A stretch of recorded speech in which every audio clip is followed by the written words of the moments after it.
Childhood cognitive development. Students, आज हम बाल्यावस्था में संज्ञानात्मक विकास के बारे में बात करेंगे। उससे पहले हम ये जान लेते हैं कि संज्ञानात्मक विकास किसे कहा जाता है। संज्ञानात्मक विकास से हमारा तात्पर्य विचार प्रक्रियाओं के निर्माण से है और इस प्रक्रिया में बहुत सारी एक्टिविटीज़ इन्वॉल्व होती हैं, जैसे याद रखना, समस्या समाधान, निर्णय लेना, तर्क क्षमता, बुद्धि, भाषा का विकास। और ये प्रक्रिया जो है ये बाल्यावस्था से लेकर एडल्टहुड तक चलती रहती है। वयस्क अवस्था तक निरंतर संज्ञानात्मक विकास होता रहता है।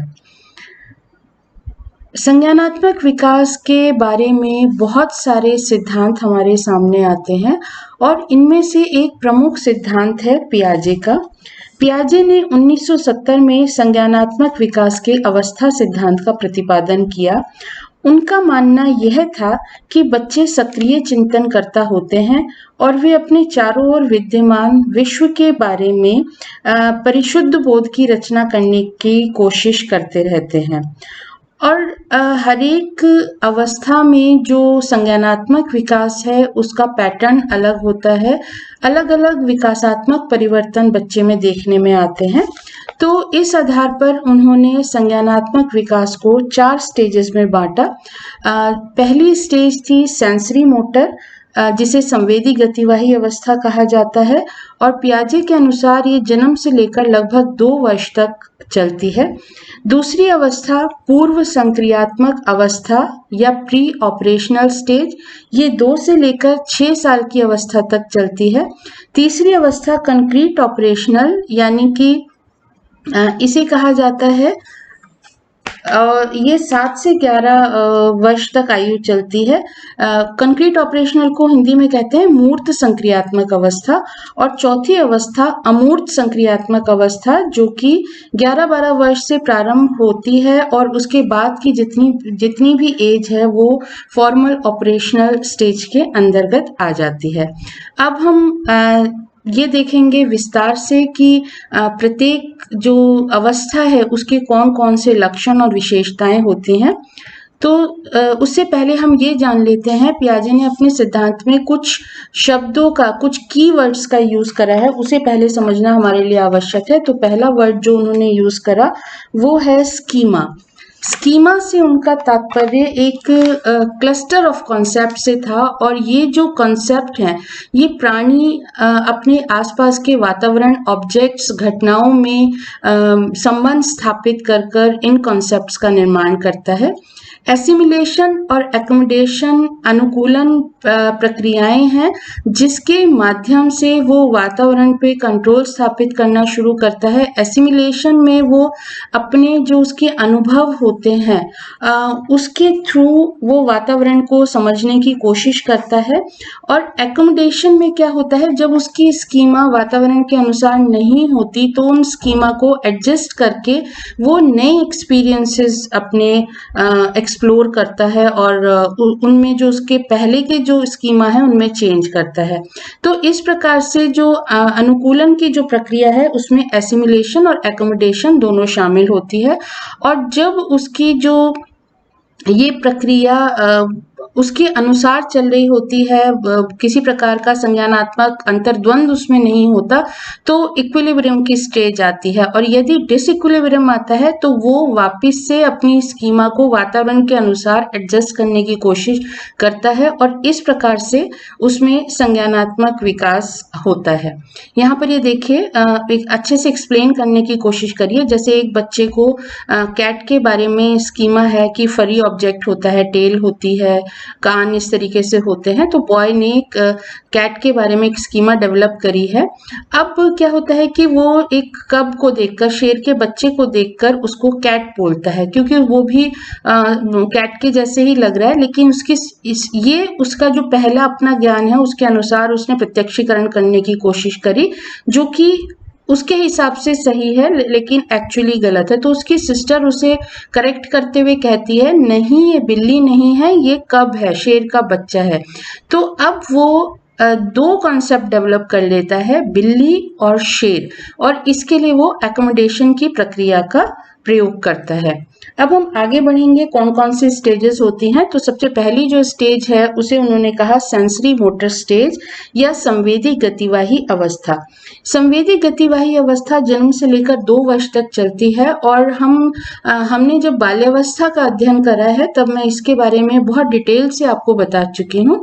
संवेदी गतिवाही अवस्था को पियाजे ने फर्दर 6 सब स्टेजेस में और बांटा है और अभी हम इसकी मुख्य मुख्य विशेषताएं देख लेते हैं। ये वो अवस्था है जब बच्चे में भाषा का विकास नहीं हुआ होता और वो वातावरण को एक्सप्लोर करने के लिए अपने संवेदी अंगों का प्रयोग करता है, उन्हें छूकर महसूस कर वातावरण से सूचना ग्रहण करता है और साथ ही साथ थोड़ी मोटर एक्टिविटीज जो उसकी गतिवाही क्रियाएं होती हैं उनका वो उसके साथ उपयोग करता है।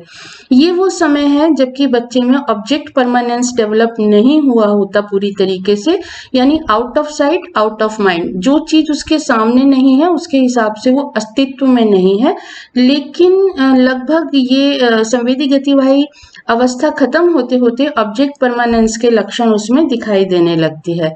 अभी भाषा का विकास नहीं हुआ है और वो भी लगभग संवेदी गतिवाही अवस्था के समाप्त होने तक भाषा विकसित होने लग जाती है। एक और विशेषता जो इस स्टेज में देखने में आती है वो है सेपरेशन एंजाइटी, क्योंकि ऑब्जेक्ट परमानेंस का डेवलपमेंट नहीं हुआ है और इसी वजह से जो उसके प्रिय व्यक्ति हैं उससे यदि दूर जाते हैं तो बच्चे में चिंता का अनुभव करने लगता है। यहाँ पर एक और बात स्पष्ट करने की कोशिश करी है पियाजे ने कि बच्चे सोच नहीं सकते, बच्चे विचार नहीं कर सकते। इसके लिए उन्होंने ये कहा, क्या आप बगैर भाषा का प्रयोग करे सोच सकते हैं? नहीं ना। इसीलिए क्योंकि बच्चे अभी तक भाषा का प्रयोग करना नहीं जानते और इसलिए वो सोच भी नहीं सकते। साथ ही साथ संवेदी गतिवाही अवस्था में बच्चों की जो एक विशेषता देखने में आती है वो ये है कि वो वातावरण में एक्सप्लोर करते हैं, तो इसलिए पियाजे ने उनको लिटिल साइंटिस्ट भी कहा है, छोटे वैज्ञानिकों की संज्ञा भी दी है। दूसरी जो स्टेज आती है वो है pre operational stage. Pre operational stage पूर्व संक्रियात्मक अवस्था, इसे लॉजिकल थिंकिंग स्टेज भी कहा जाता है क्योंकि इस समय सोचने की प्रक्रिया थोड़ी स्टार्ट होने लगती है और ये अवस्था 2 से लेके 7 वर्ष के शुरू तक चलती है, 2 से 6 साल तक चलती है। और इसमें जो इस स्टेज को फर्दर 2 भागों में बांटा गया है। प्री कंसेप्चुअल स्टेज, इसमें अभी जो बच्चा है वो सिंबल्स जो प्रतीक हैं उनका यूज करना नहीं सीख पाया होता, शुरू कर रहा है अभी। और इंट्यूटिव स्टेज, इसमें क्या है, बच्चा अपने एक्सपीरियंसेस के आधार पर जो कॉन्सेप्ट फॉर्म करने लगता है और छोटी छोटी चीजों में रिलेशन डेवलप करना शुरू कर देता है, यानी थोड़ा थोड़ा सा विचार की तरफ जो थिंकिंग प्रोसेस है वो उसकी डेवलप होने लगती है।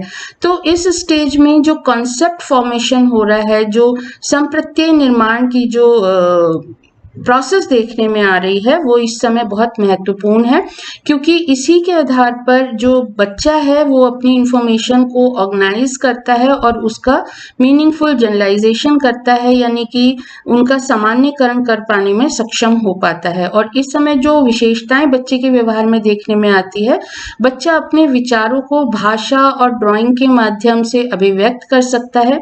एक और इंटरेस्टिंग चीज आती है कि बच्चा प्रिटेंड प्ले में एंगेज होता है। प्रिटेंड प्ले ऐसे कहते हैं जैसे किसी इस प्रकार के खेलों में इन्वॉल्व होना जिसमें उसे किसी की भूमिका प्ले करनी है, जैसे मैडम बन के पढ़ाना या डॉक्टर बन के बैग लेके जाना, पापा की तरह ऑफिस जाके कैरी करना।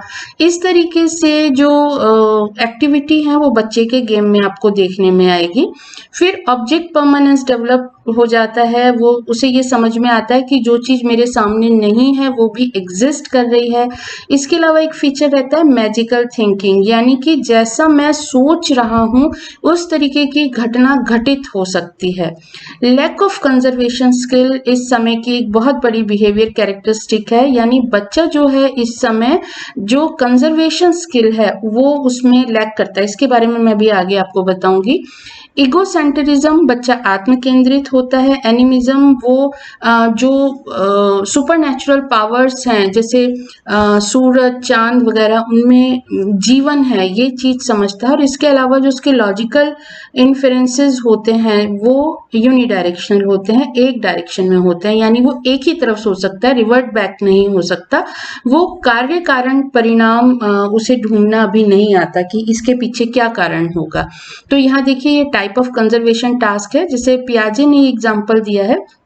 जैसे टाइप ऑफ कंजर्वेशन लिक्विड, तो 2 बराबर बर्तनों में लिक्विड है और एक लंबे और कम चौड़े बर्तन में यदि ये ट्रांसफर कर दिया जाता है तो प्री ऑपरेशनल चाइल्ड बच्चा जो होता है इस एज ग्रुप का बच्चा, वो ये कहेगा कि लंबे ग्लास में लिक्विड ज्यादा है जबकि क्वांटिटी बराबर थी।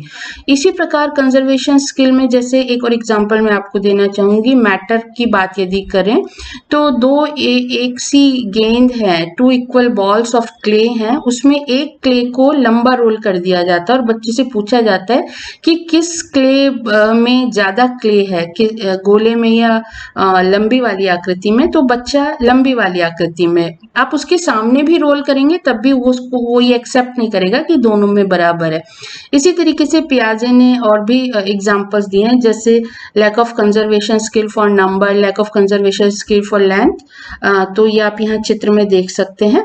इसके बाद जो दूसरी चीज मुझे आपको बतानी है वो ईगोसेंट्रिज्म। ईगोसेंट्रिज्म का मतलब होता है बच्चा जो है वो दूसरे का पर्सपेक्टिव स्वीकार ही नहीं कर पाता, उसे लगता है बस मैं ही हूँ, दूसरे का व्यू पॉइंट हो ही नहीं सकता। और बेसिकली वो अपने नजरिए से सभी चीजों को देखता है। जैसे इसमें एक एग्जांपल है 3 माउंटेन टास्क। इसमें यदि ये प्री ऑपरेशनल बच्चे को यहाँ बैठाकर और उससे कहा जाए कि इस डॉल को ये माउंटेन कैसे दिख रहे हैं ये आप बताइए, तो वो उस तरीके से एक्सप्लेन करेगा जैसे उसे दिखाई दे रहा है। तो यानी उसके हिसाब से दूसरे का कोई पर्सपेक्टिव नहीं होता। नेक्स्ट जो आता है वो एनिमिज्म, कि इन एनिमेट ऑब्जेक्ट जैसे सूरज में लाइफ है ये या उनमें फीलिंग होती है, इस तरीके की जो एक थिंकिंग है बच्चे में होती है।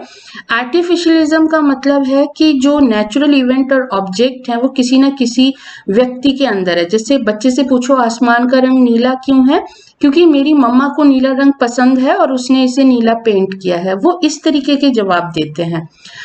और इसके अलावा एक और फीचर रहता है कि इस एज ग्रुप के बच्चे वर्गीकरण में अपने को डिफिकल्टी पाते हैं, वो उनको जो क्लास इंक्लूजन प्रॉब्लम है वो समझ में आती है। जैसे यहाँ पर जो एग्जाम्पल दे रखा है कि यदि बच्चे से पूछा जाए कि यहाँ पे मोर डॉग्स हैं या मोर एनिमल्स हैं, तो वो स्पेसिफाई नहीं कर पाएगा।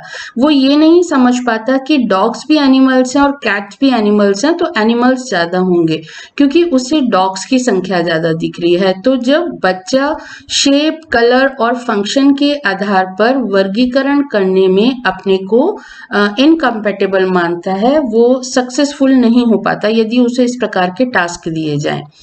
नेक्स्ट स्टेज आती है कॉन्क्रीट ऑपरेशनल स्टेज, जिसे हम कहते हैं मूर्त संक्रियात्मक अवस्था।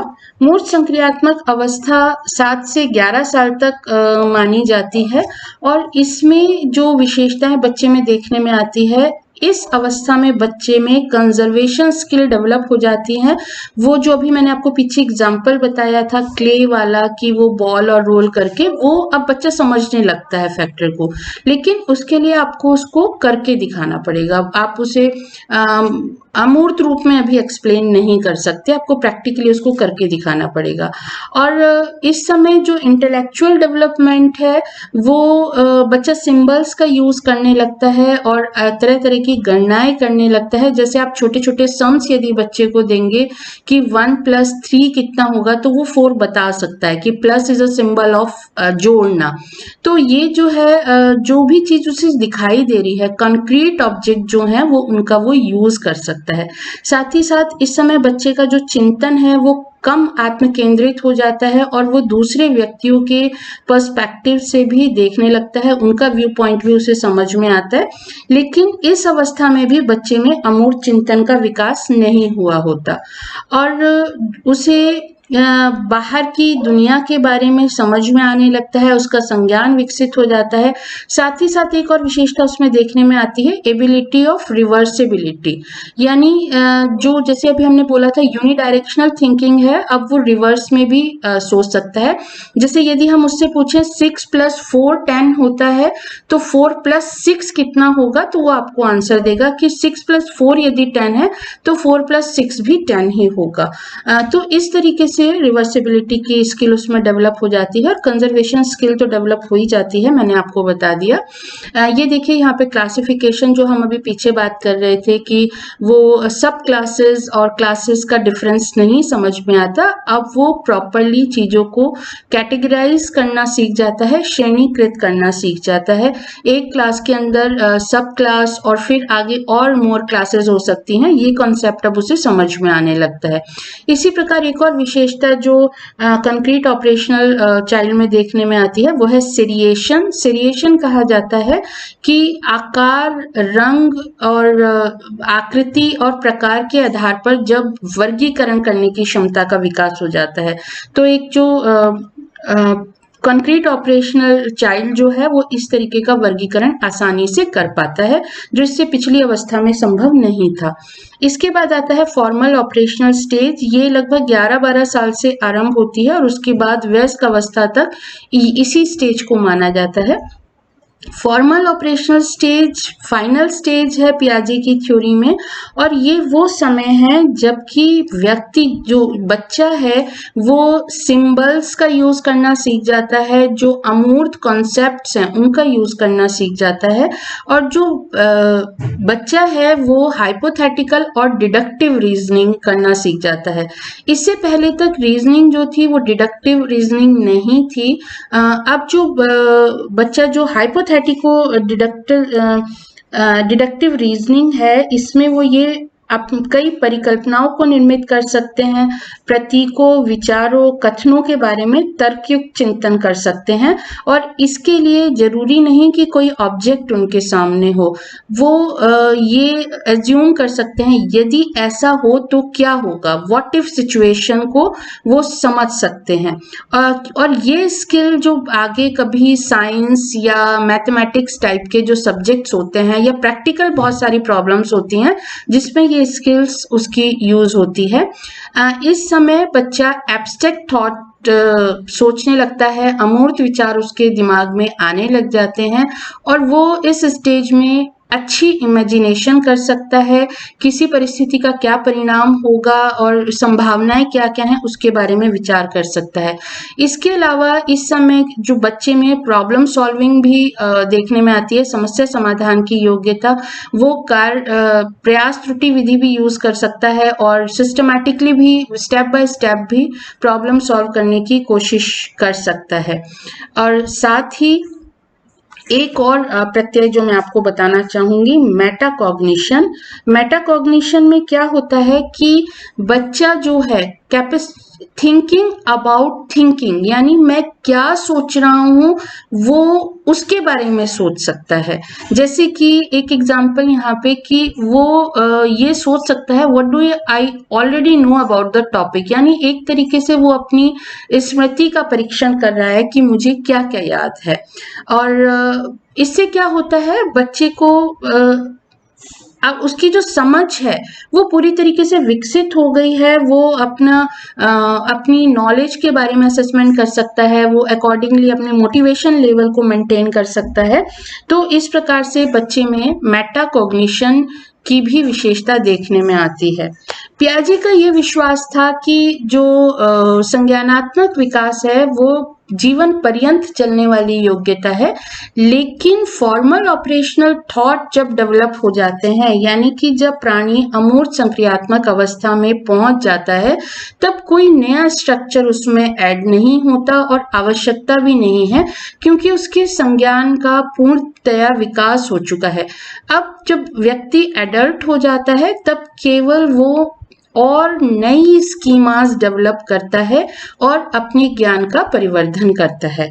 तो इस प्रकार से पियाजे ने ये बताया कि जो हमारा संज्ञानात्मक विकास है वो अलग अलग अवस्थाओं से होकर गुजरता है, और जो संज्ञानात्मक विकास का जो ये सिद्धांत है उसकी बहुत सारी आलोचनाएं तो हुई हैं, लेकिन इस सिद्धांत ने आधुनिक विकासात्मक मनोविज्ञान में शोधों को नया रास्ता दिखाया है और एक मानव के संज्ञान को समझने में इसकी बहुत महत्वपूर्ण भूमिका रही है। तो बस आज के लिए इतना ही। Thank you.